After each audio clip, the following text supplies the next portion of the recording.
മയക്കുമരുന്നുൾപ്പെടെയുള്ള മാരക ലഹരികൾ പൊതുസമൂഹത്തിന്റെ സമാധാന അന്തരീക്ഷത്തിനും ഭീഷണി ഉയർത്തുകയാണ്. മയക്കുമരുന്ന് ആസക്തി പലപ്പോഴും കുടുംബ ബന്ധങ്ങളുടെ തകർച്ചയിലേക്ക് നയിക്കുന്നു. അതിന്റെ ഭാഗമായി സാമ്പത്തിക ബുദ്ധിമുട്ട്, വൈകാരിക പ്രശ്നങ്ങൾ, കുറ്റവാസന, ആത്മഹത്യ ഇവയെല്ലാം വർദ്ധിച്ചു വരികയാണ്. കേരളത്തിൽ കൂടുതൽ കാണപ്പെടുന്ന ലഹരി വസ്തുക്കളിൽ കഞ്ചാവ്, ഹെറോയിൻ, മെത്താംഫെറ്റാമൈൻ, സിന്തറ്റിക് മരുന്നുകൾ ഇവയെല്ലാം ഉൾപ്പെടുന്നു. സിന്തറ്റിക് മരുന്നുകളുടെ ഉപയോഗത്തിലെ വർധന സാഹചര്യത്തെ കൂടുതൽ ഗൌരവമുള്ളതാക്കുന്നു.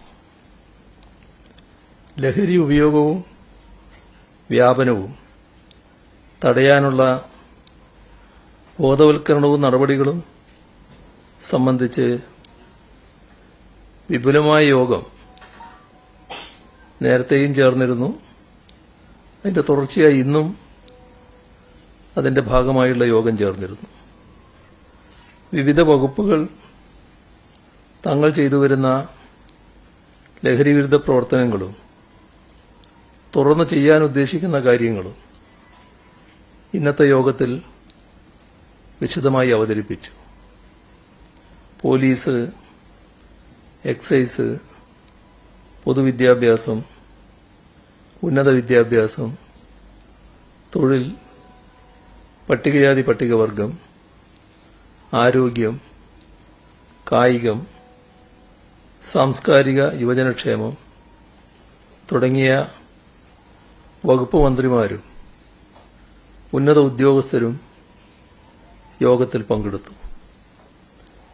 ഇന്ന് ചർച്ച ചെയ്ത നിർദ്ദേശങ്ങൾ വിദഗ്ധ സമിതി മുൻപാകെ വെച്ച് അവരുടെ അഭിപ്രായം കൂടി ചേർത്ത് വിപുലമായ കർമ്മപദ്ധതിക്ക് രൂപം നൽകാനാണ് ഉദ്ദേശിക്കുന്നത്.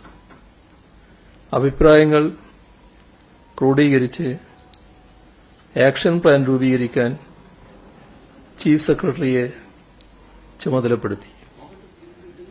ലഹരിവിരുദ്ധ ക്യാമ്പയിൻ ശക്തിപ്പെടുത്തുന്നതിന്റെ ഭാഗമായി ഏപ്രിൽ 16 വിവിധ മതമേലധ്യക്ഷന്മാരുടെ യോഗവും 17 സർവകക്ഷി യോഗവും വിളിച്ചു ചേർക്കും. വിപണനവും സംഭരണവും ഉപയോഗവും തടയാൻ ഓപ്പറേഷൻ ഡി ഹണ്ട് എന്ന കർമ്മപദ്ധതി കേരള പോലീസ് നടപ്പാക്കുകയാണ്. ഡി ഹണ്ട് ഡ്രൈവിനു പുറമെ ആ ഡ്രൈവിന് സഹായകരമായ ഇന്റലിജൻസ് ഇൻപുട്ട് നൽകുന്നതിനായി ഡ്രഗ് ഇന്റലിജൻസ് ഡീൻഡ് എന്ന സംവിധാനം സ്പെഷ്യൽ ബ്രാഞ്ചിന്റെ നേതൃത്വത്തിൽ ആവിഷ്കരിച്ചിട്ടുണ്ട്. ഇതുവഴി കഴിഞ്ഞ ഫെബ്രുവരി 22 മുതൽ ഏപ്രിൽ 4 വരെയുള്ള ചുരുങ്ങിയ കാലയളവിൽ മാത്രം 2503 സോഴ്സ് റിപ്പോർട്ടുകൾ ബന്ധപ്പെട്ട ജില്ലാ പോലീസ് മേധാവികൾക്ക് കൈമാറുകയും ചെയ്തിരുന്നു. സംസ്ഥാന തലത്തിൽ Kerala anti narcotics special action force KANSAF എല്ലാ ജില്ലകളിലും ജില്ലാ പോലീസ് മേധാവിമാരുടെ മേൽനോട്ടത്തിൽ ജില്ലാ ആന്റി നാർക്കോട്ടിക് സെല്ല് ഡാൻസാഫ് ഇവയെല്ലാം നിലവിലുണ്ട്. അതിനു പുറമെ ലോക്കൽ പോലീസും ശക്തമായ പരിശോധനകളും റെയ്ഡുകളും നടത്തുന്നു. ലഹരി വസ്തുക്കളുടെ ഉൽപാദനം, വിതരണം, കടത്തിക്കൊണ്ടുപോകൽ, സംഭരണം ഇവയിലെല്ലാം ഏർപ്പെട്ടിരിക്കുന്നവർക്കെതിരെ കർശനമായ നടപടികൾ സ്വീകരിക്കുന്നുണ്ട്. ഓപ്പറേഷൻ ഡി ഹണ്ടിന്റെ ഭാഗമായി 2024 സംസ്ഥാനത്താകെ 27,578 കേസുകൾ രജിസ്റ്റർ ചെയ്തു. 29,889 പ്രതികളെ അറസ്റ്റ് ചെയ്തു. 45 കോടി വിലയുള്ള വിവിധ മയക്കുമരുന്നുകൾ പിടിച്ചെടുത്തു. 2025 മാർച്ച് 31 വരെ 12,760 കേസുകൾ രജിസ്റ്റർ ചെയ്തു. 13,449 പ്രതികളെ അറസ്റ്റ് ചെയ്യുകയും ചെയ്തു. 12 കോടിയുടെ മയക്കുമരുന്നുകൾ പിടിച്ചു. സ്ഥിരം മയക്കുമരുന്ന് വ്യാപാരം നടത്തി ക്രൈം കേസുകളിൽപ്പെട്ട ആൾക്കാരുടെ പ്രത്യേക പട്ടിക തയ്യാറാക്കി.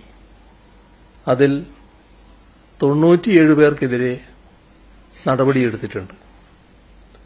കേരളത്തിലെ മയക്കുമരുന്ന് കേസുകളുമായി ബന്ധപ്പെട്ട് മറ്റ് സംസ്ഥാനങ്ങളിലെ 94 വ്യക്തികളെ അറസ്റ്റ് ചെയ്തു. 236.64 ഗ്രാം MDMA, 562 കിലോഗ്രാം കഞ്ചാവ് ഉൾപ്പെടെ 34 കോടി രൂപയുടെ മയക്കുമരുന്ന് പിടിച്ചെടുത്തു. 2024-25 വർഷത്തിൽ ദീർഘദൂര ട്രെയിനുകളിൽ കടത്തിക്കൊണ്ടുവന്ന മയക്കുമരുന്നുകൾ പോലീസ് പിടിച്ചെടുത്ത് 64 കേസുകൾ രജിസ്റ്റർ ചെയ്തിട്ടുണ്ട്. 1.5 കോടി രൂപയുടെ മയക്കുമരുന്ന് പിടിച്ചെടുത്തു. മറ്റ് സംസ്ഥാനങ്ങളിൽ നിന്ന് കേരളത്തിലേക്ക് മയക്കുമരുന്ന് കടത്തുന്ന പ്രധാന സംഘങ്ങളെ പിടികൂടാൻ ഡാൻസാഫ് ടീം സജീവമായി ഇടപെടുന്നുണ്ട്. 180 കേസുകളിലായി 251 പേരെ അറസ്റ്റ് ചെയ്തിട്ടുണ്ട്.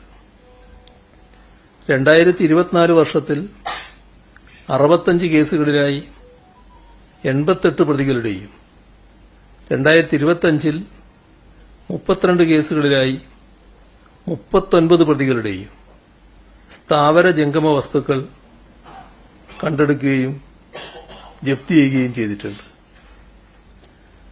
വിദേശത്തു നിന്നും മറ്റ് സംസ്ഥാനങ്ങളിൽ നിന്നുമുള്ള മയക്കുമരുന്നിന്റെ ഒഴുക്ക് തടയാൻ പ്രതിരോധത്തിന്റെ കവചം തീർക്കേണ്ടതുണ്ട്. അതിനായി അശ്രാന്ത പരിശ്രമത്തിലാണ് കേരള പോലീസ്. വിദേശികൾ ഉൾപ്പെട്ട കേസിൽ അതാത് രാജ്യങ്ങളിലെ എംബസികളുമായി ചേർന്ന് അന്വേഷണവും നിയമ നടപടികളും കാര്യക്ഷമമായി കൊണ്ടുപോകാൻ പ്രത്യേകം ശ്രദ്ധ പുലർത്തുന്നുണ്ട്.